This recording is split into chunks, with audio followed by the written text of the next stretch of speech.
中国政府在东突厥散的压力和同化政策仍在继续，中国政府也在加大对海外东突厥散人的压力。来自东突厥散的学者米热阿叶埃尔肯无法忍受中国情报部门对自己家庭的持续压力，于2019年返回那里，并在喀什的集中营中丧生。他学习优秀，在上海获得生物学士学位后，又在日本获得生物工程专业硕士学位。29岁的米热阿叶埃尔肯原本在日本奈良的一间著名的科技大学读研究生。2019年6月18日，这位戴着眼镜、笑容腼腆、一脸孩子气的女子自东京启程，准备返回东突厥散探望父母。临行前，他发出短信表示，他自幼就被教导孩子应当在父母身边尽孝，请放心，倘若他死了，倘若还有坟墓，请为他在墓前摆放一束红牡丹。当时对于海外维吾尔人来说，返回东突厥散十分危险。2020年2月，他被逮捕。同年12月20日，他在喀什附近一家拘留中心死亡。相关消息今年3月初传出，自由亚洲电台5月20日才通过情报部门证实他的死讯。对于这些远离家乡、孤独无依的年轻人来说，家人的请求犹如一种煎熬，因为维吾尔文化十分重视家庭，重视对父母的顺从。东突厥散文化和信息中心前主席卡拉喀什先生就此事发表声明说，残酷的中国政府继续通过在东突厥散的家人威胁和施压在国外的维吾尔人。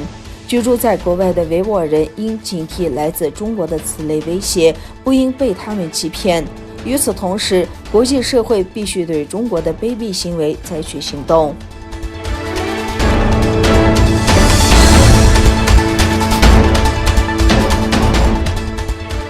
英国民间法院维吾尔独立法庭6月4日至7日在伦敦举行听证，意在取得证据，调查中国政府涉嫌在东突厥散集体虐待、性侵等破坏维吾尔少数民族的手段是否构成种族灭绝。中国媒体称，所谓的维吾尔特别法庭既不合法，更不可信。中国国际新闻网于8日报道称，这个伪法庭纠集了一批以反华为职业、靠反华谋生的人。其最大金主是鼓吹新疆分裂主义的市委会。所谓专家和证人包括几个我们多次揭露过的编造子虚乌有的所谓迫害事件的演员。据报道，所谓的庭长杰弗里尼斯曾是英国资深的特工人员。新疆维吾尔代表大会主席多勒坤艾沙在审判开始前接受自由亚洲电台采访时，谴责中国政府的此类袭击，称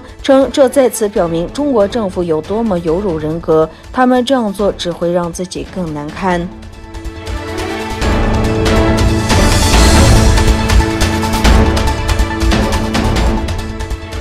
拜登首次以美国总统身份出国访问前夕，在华盛顿同北约秘书长斯托尔滕贝格举行了会谈。同拜登举行的会谈结束后，斯托尔滕贝格在白宫前对记者说，中国将很快成为世界头号经济强国。该国已经拥有世界上第2大的军费开支、最大规模的海军力量。但是中国和我们的价值观是不同的。他谴责中国对台湾、维吾尔人以及香港示威者实施高压政策。斯托尔滕贝格表示，在竞争日益激烈的当今世界，我们都认为应当使北约变得更加强大，因为没有一个盟友可以单独应对当前的安全挑战。因此，作为北约，我们需要站在一起。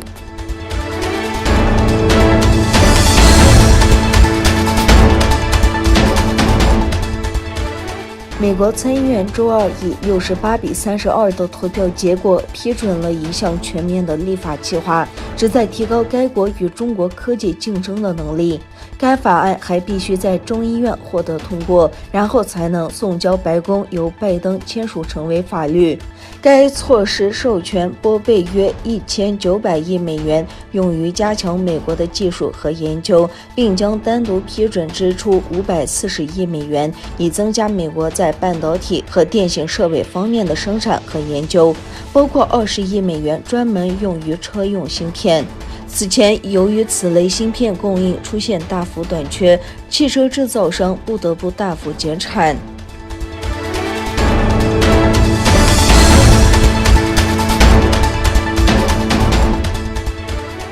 印度官员昨天表示，东部地区因雨季暴风雨来袭，雷击造成27人死亡。法新社报道，在印度6至9月年度雨季期间，雷击相当普遍。官员表示，孟加拉省昨晚发生雷暴，部分地区遭遇雷击。孟加拉省灾害管理局局长阿外德汗告诉法新社，省内昨晚丧生于雷击的27人中，有多人是正在田野工作的农民。据悉，2019年，印度约有2900人在雷击中丧生。